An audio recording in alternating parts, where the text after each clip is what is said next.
afternoon. Thank you for joining us for Armor Animal Health's video series, Have You Heard? My name is Leslie Gravatt, and I have been with Armor Animal Health for just over 8 years now. I am originally from Minnesota, where I have always had an interest in animals and ag. While growing up, I spent many of my weekends on my cousin's cow-calf operation or showing in dog sports. I did go to the University of Minnesota and received an animal science degree in animal production systems. While I currently reside in Waterloo, Wisconsin, that is about 30 minutes northeast of Madison, we have a small hobby farm that we share with our dogs and cats. I presently spend several weekends a month competing and training in flyball, lure coursing, and doing herding with the dogs. So, this coming weekend, I will be competing in flyball with our dogs. I'd like to know kind of what your plans are this weekend. So feel free to comment away and let us know what you're looking forward to doing this weekend. We also know that many of our youth are spending this summer differently. So they're no longer preparing the animals for shows, for fair, for market. So you still have until July 15th to earn a chance to be our own grand champion and reserve grand champion summer prize pack winner. This includes Armor gift card, a cooler, sunscreen, lots of supplies for s'mores. There's a beach towel, there's water bottle, there's games, barbecue supplies, frisbees, glow sticks, beach balls, everything that you need to have, try to have fun this summer. So continue watching our Facebook page for details. Simply share a photo of you and your prairie animal and tag a friend. Everyone who participates will get an ice cream coupon and be entered to win a grand champion and reserve grand champion prize. So we do hope this brings some summer fun to all of our hardworking youngsters. So again, July 15th, you have until then to sign up. So it looks like we have some people joining us from Kiel, Wisconsin, Newton, Beaver Dam, Green Bay. Doing some bookwork this weekend, painting cabinets. So looks like some people are going to be staying indoors with all the heat that's been kind of going on out there right now. So it's great to see so many of you that are tuning in for the 10th series. Thank you for taking that time to listen and to share your afternoon with us. And I do know your time is valuable, so we'll get started. High milk quality is a vital part for success in the dairy industry. So whether you're currently experiencing an uptick in mastitis cases or just looking to streamline your processes and get that little extra, I do feel that we have something for everyone today. So with that said, what do you think of when you hear a mastitis herd evaluation? For us at Armor, we think of it as a full physical exam. So it's not just one component being looked at, but it's several different areas that can be a contributing factor. Today, we do have one of our Armor Animal Health veterinarians, Dr. Armon joining us from Downing, Wisconsin, located about 50 minutes northwest of Eau Claire.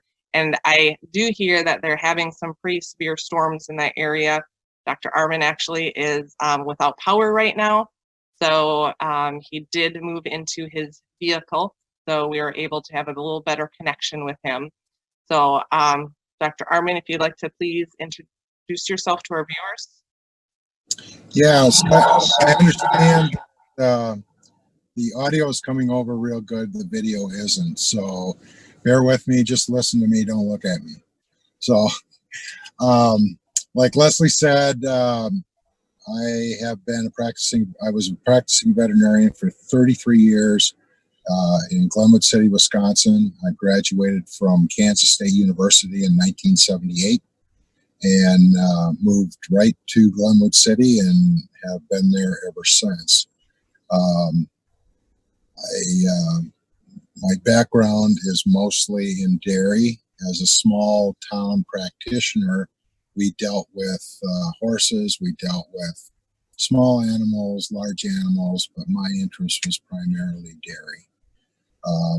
Our expansions took place a little later than most of the rest of the state.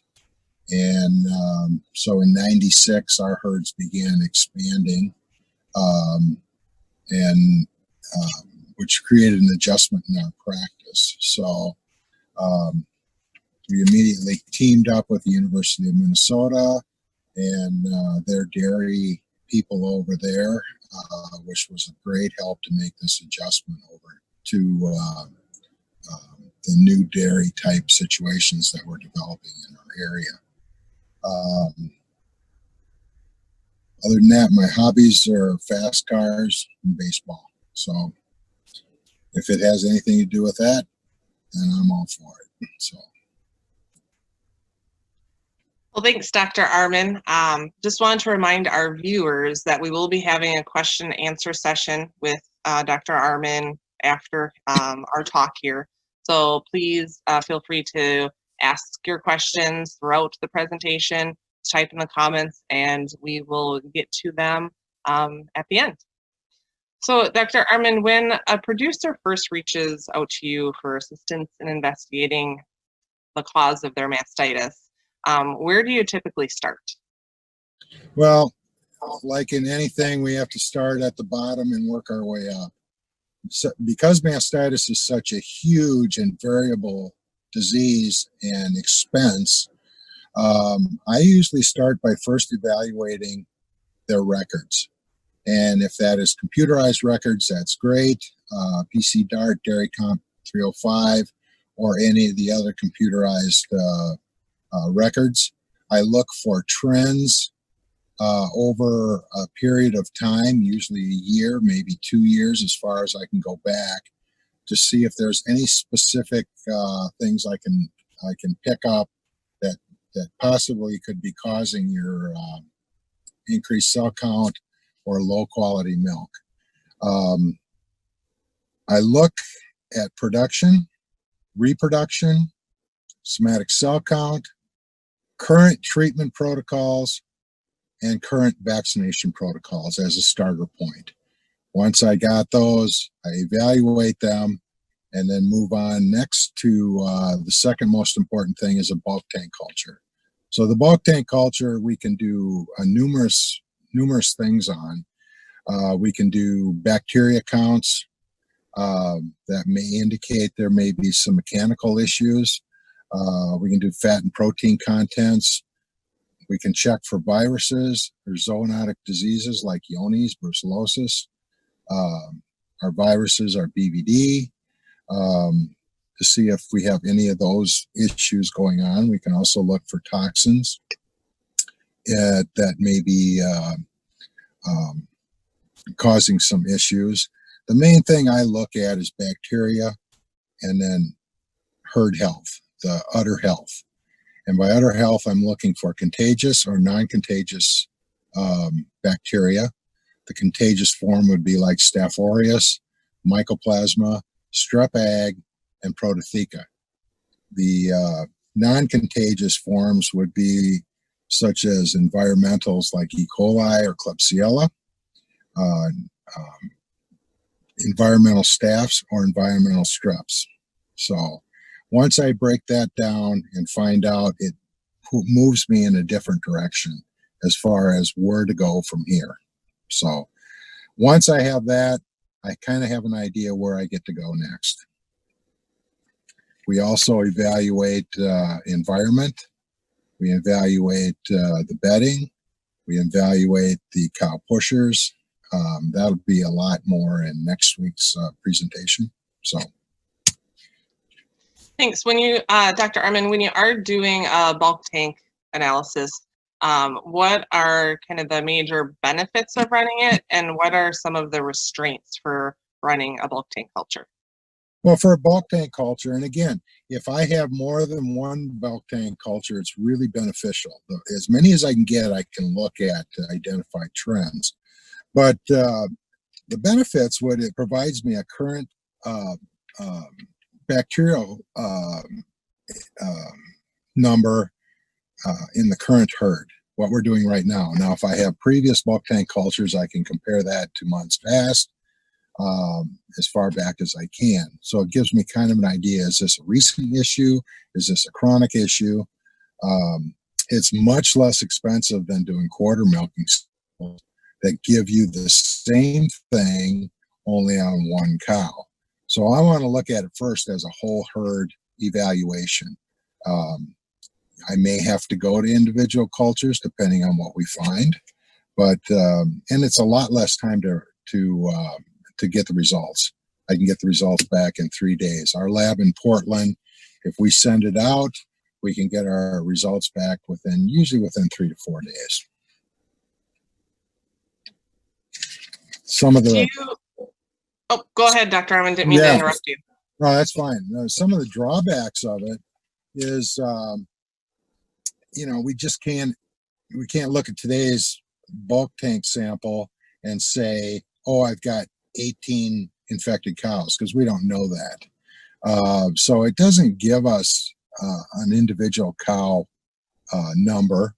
And the interpretations, again, it's 3 or more samples. Usually if it's once a day pickup, it's every other day.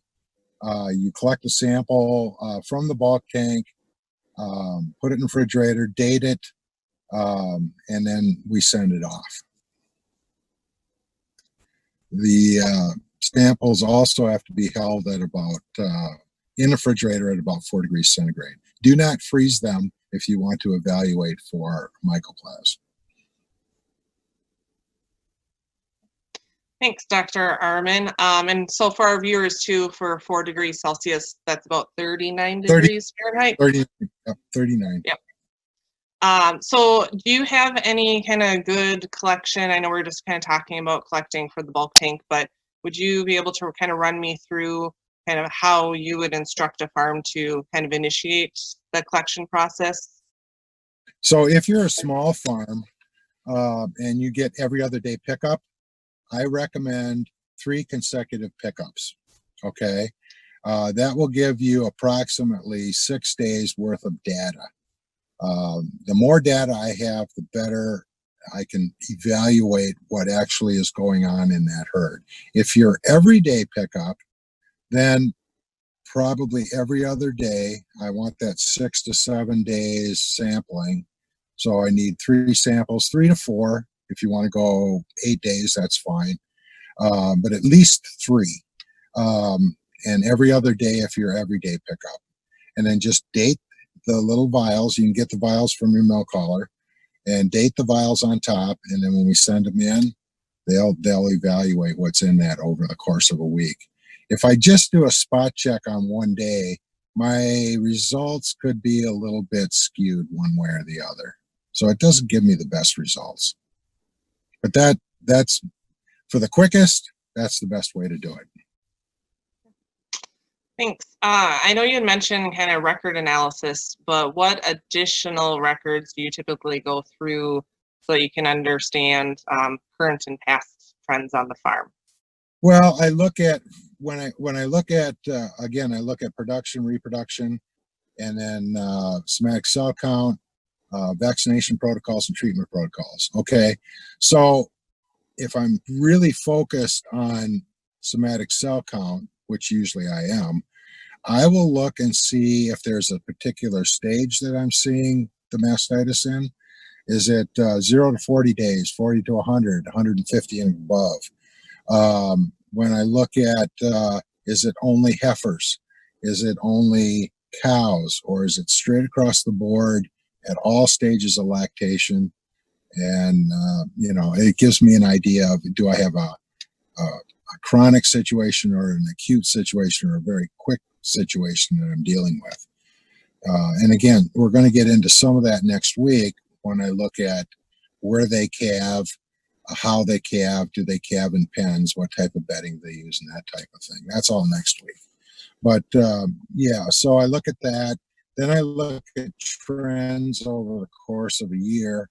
So is there any particular month that we have spikes in somatic cell count? For instance, July, August is our predominant, I look at the previous bulk tanks. Did I get a lot of Klebsiella in July and August?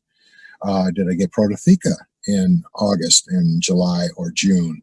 So I can look at that, identify trends, and at some point then I can adjust my treatment protocols or vaccination protocols to address that particular issue. Is that what you're looking for? That is great. Thanks. But so we'll take a quick pause here. So I wanted to remind the viewers to continue to feel free to ask questions while we're conversing, and we will begin to those at the end of the presentation. So after you've looked through the records, we have our bulk tank results. What is your next step during a mastitis evaluation? My next step is to actually do a parlor evaluation. So that entails, it'll entail one full milking. So I quietly go into the parlor and be as inconspicuous as possible, and do the excuse me. I look at the type of parlor it is. Is it a herringbone, step up? Identify that, number of units being used, the cleanliness of the parlor, very important. Do we have a really nice working environment for our, if we have a really nice working environment, our milkers are really happy and they do a great job. If they have to walk around in water, they're very annoyed. And so we have to look at the environment, the noise, and then I look at the attitude of the cows. Are the cows, you know, if you have a cow getting milk and she's chewing her cud, she's a happy camper. If you have a cow that comes in there and runs into the parlor, slams into the side, okay, we don't have a cow that's ready to be milked. Research has shown us that if a cow's heart rate is elevated, it will take that cow at least 20 minutes for that heart rate to come down.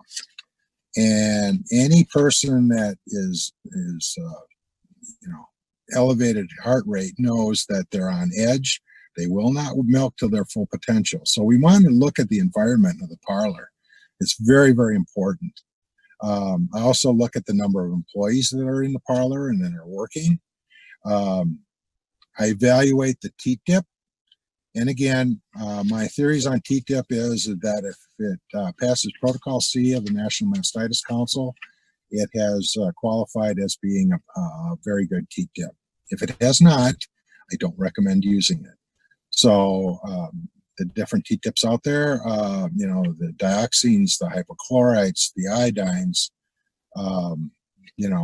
the pH sensitive T-tips. I mean, if they pass Protocol C, they're fine with me.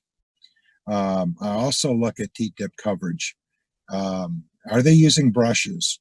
If they use brushes, it's 2 seconds per teat, no longer, no less.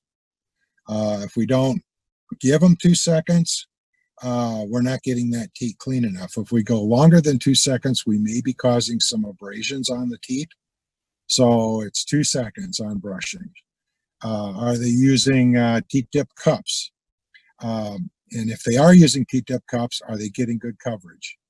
Or are they using spray? Quite frankly, I'm not a big fan of sprays.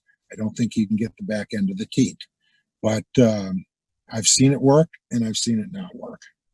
I also look at the types of inflations and their towels. Again, very important. What type of towel? Is it paper? Is it microfiber? Is it an old t-shirt? How clean are they? And, if I look at the towels and they're damp, it's just an area for bacteria to cluster, and we're actually could be infecting a cow versus actually trying to clean it. Also, where do they store the towels? If you put a barrel in a parlor and put towels in it and you don't cover it, some of those towels are going to get spattered with manure. So, I recommend we put a cover over it to make sure that they stay clean and dry. Dryness is important. I also do cleanliness scores on the cows. So as they come in, I grade those cows on just general cleanliness. It gives me kind of an idea of what's going on in the back. If a cow comes in and she's extremely dirty up to her flanks, I know that there's probably some puddles back there that we need to address. I also do udder scores, that how clean is the udder. So certain times of the year, it's more of a problem than others. I also look at teat ends and do teat end scores. After I'm done with that, then we look at the prep procedures. Okay, I do from the time a cow enters the parlor until the milker is placed. So it's unit attach times from when they start, whether they're dip, strip, wipe, attach, or wipe, attach, or no stripping. I record what their prep procedure is and the time it takes them to get that unit on. And then I do the milking times. Okay, so is that milker on an average of 4.5 minutes, 5.5 minutes, 6? Some are 15 minutes. I know, it's the exception, but it does happen. So I want to know how long those units are on. Are they machine stripping? Are they letting the automatic takeoffs do all the work? These are things that I look at. I also look at unit placement. If the unit is too far forward or too far back, we're sacrificing vital milk production and leaving milk in the udder. So that come through okay? That was perfect. Thanks, Armon. It does look like we have a couple questions that have come in, so I will take a look at those, and then I'll see and ask some of the questions I may have for you. But looks like James Heyer was asking why a bulk tank versus an individual culture from cows? Well, like I said before, Jim, it's faster. I can get a better idea at that particular time when we take it of what we're dealing with as far as environmentals. If I have previous bulk tanks, I can go back and look at if there's specific times of the year that I see an increase or a spike. If I don't have that luxury, at least I have an idea at the present time if I'm dealing with environmental, contagious bacteria. And then I can move my way in. Individual cell counts. Now, if I find that we have contagious bacteria, we will implement a individual cow culture program to identify those cows with the contagious bacteria. If you want to know on an individual cow that comes in with a hard quarter, we can set up an on-farm culture system that you can identify within 48 hours what we have, usually within 24, what we have in that particular cow. But first I just want to use it as a base. I don't use it as a diagnostic tool, just a base on where do I go next? Do I deal with the environment? Do I deal with the contagious bacteria? Is that great? Thanks. I think that helps to answer his question. Let's see what else we have coming in. So on that same line, Dr. Armon, what are your thoughts on culturing versus running PCR on milk samples? Well, and that's a great question. I am a culture guy. I'm not a PCR guy. I think PCR has its place as far as identifying things like it's in the herd. Okay, so if I get a PCR back for Prototheca, if I get a PCR back for Klebsiella or Staph aureus, I know it's out there. I use a milk sample to know that if it's in the udder. Okay, especially for Prototheca, Staph aureus, and Strep ag, the contagious things. If I've got mycoplasma floating around, it's going to be on it can be on the udder or in the udder, and depending on how you prep the cow for culture, you could get some of these bacteria sliding off into your sample. So again, I'm a culture guy. I use both. Let's put it that way. I use both to let me know on contagious, is it a severe problem or is it a mild problem that we can probably try to isolate? And that's just my personal preference. So it looks like we have another question coming in regarding sheep. Is it able to have these same recommendations we're talking about for cows translated over to sheep and goats? I wouldn't see why not. For sheep and goats, I would think, and my associate, Dr. Vicky, would know more about that, but I would think that you could do a bulk tank on the goats. I don't know how many sheep we milk, but I would say probably very few. Same with beef. Okay, with beef, we usually have to worry about mastitis at calving. And usually after that, it's not a huge issue. And we don't usually have to worry about contagious bacteria in beef. But for goats, I would definitely recommend bulk tank samples with some individual samples just to get an idea of where we go to next. Now, they aren't affected with the same type. They do have some E. coli. I'm not sure how. Yeah, and Staph aureus, but as far as prototheca, I don't know if I've ever diagnosed a prototheca in a goat. And sheep, I would probably go with individual culturing on sheep because it's not as common. Great, thanks, Dr. Yep, thank you very much, Dr. Armon. So it looks like Larry Judge was wondering what your current favorite teat dip type or product might be. Anyone that passes Protocol C, period. You've got guys out there that have been with the same teat dip forever, and it seems to work. I have herds that have like a hypochlorite or a dioxine teat dip that have cell counts in the 70s. Then you go to the next place and they use the same teat dip and theirs is at 350. So, if it passes that protocol, it has met the requirements that are necessary to be a proper teat dip. Where I get into trouble with is the guy that's selling teat dip off the back of his pickup truck and making it in his bathtub.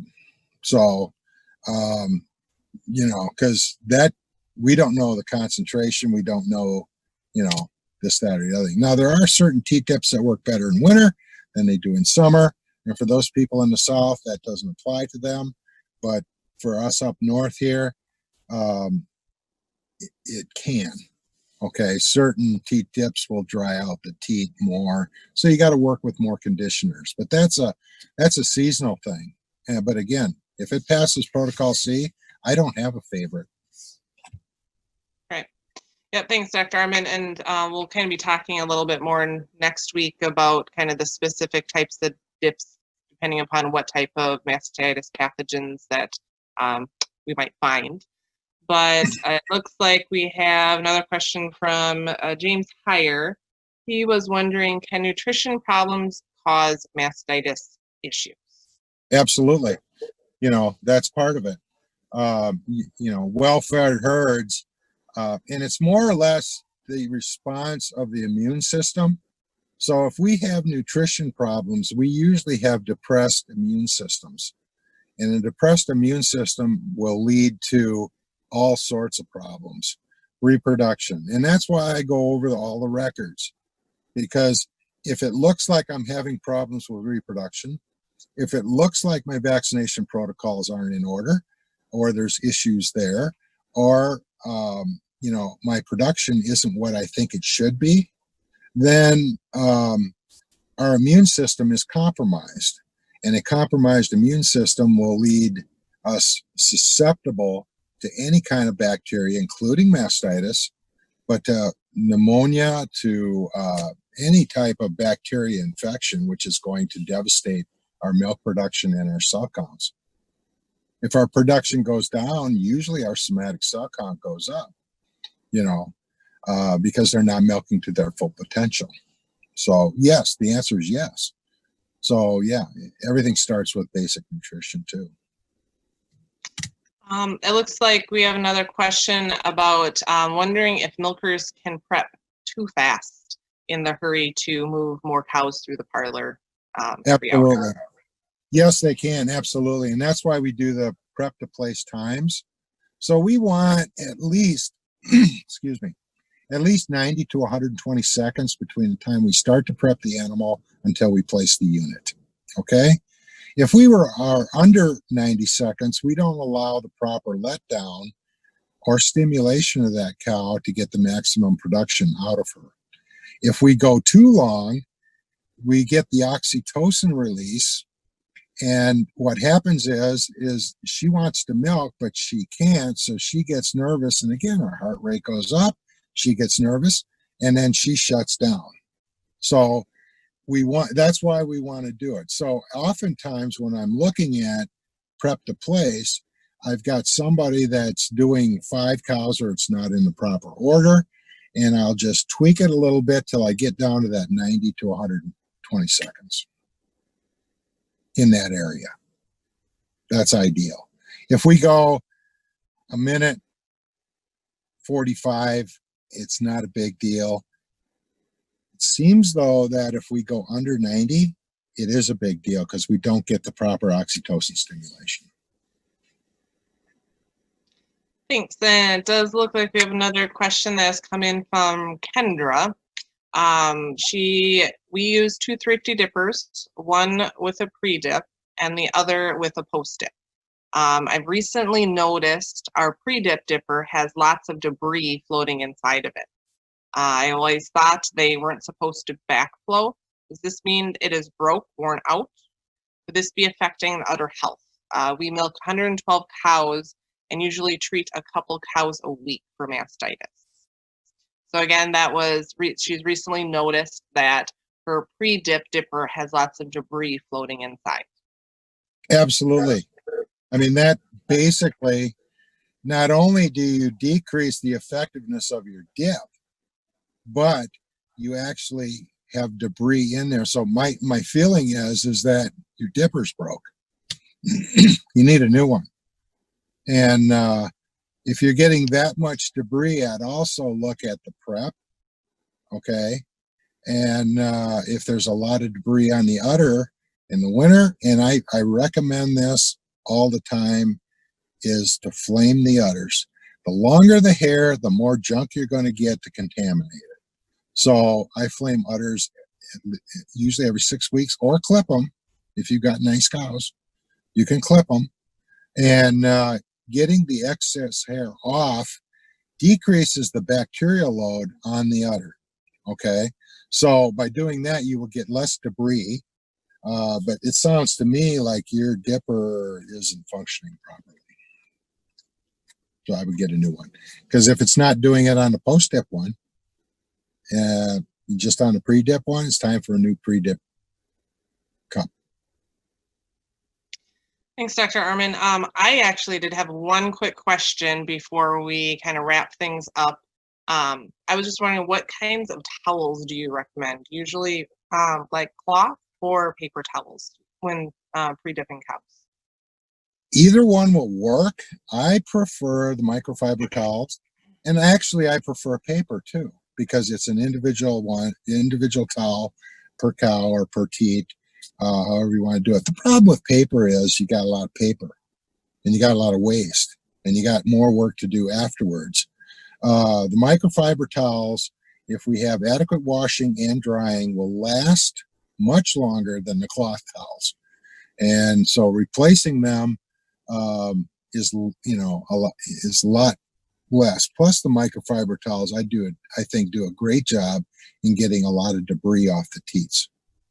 And you're much able to do a better job with the microfiber towels.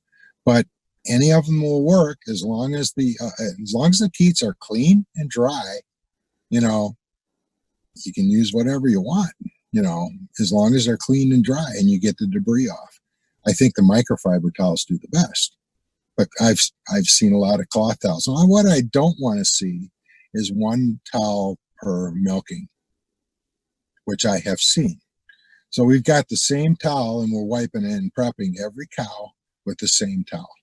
So I would just as soon you use paper towels than do that.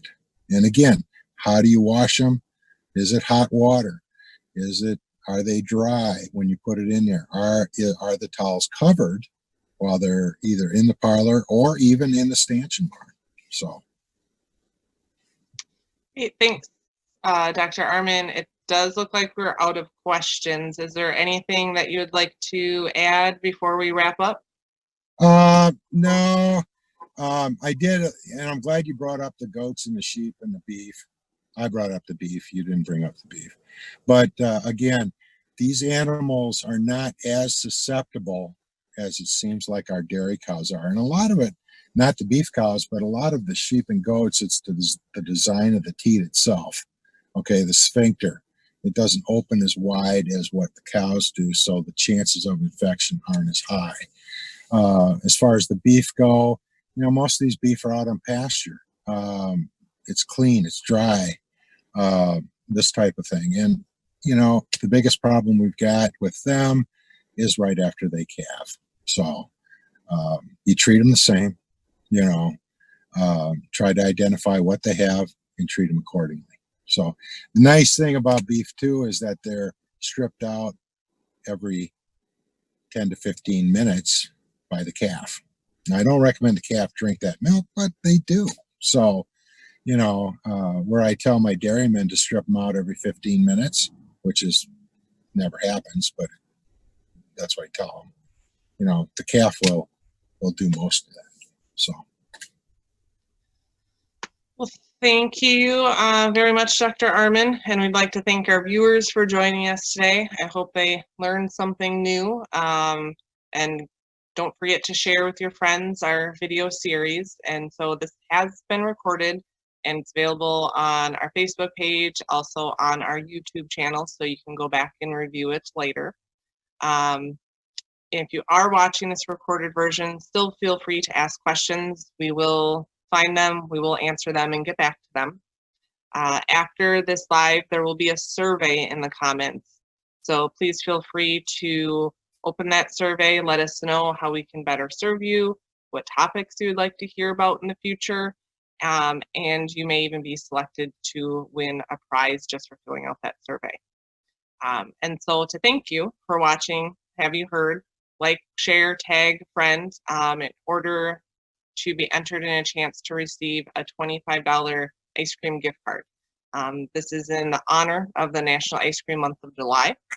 And like we've mentioned earlier, we'll have Dr. Armon back with us next week when we finish our discussion on the mastitis herd evaluation.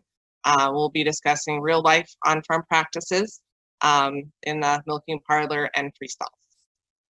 So be sure to tune in, and we'll see you next Thursday on Have You Heard?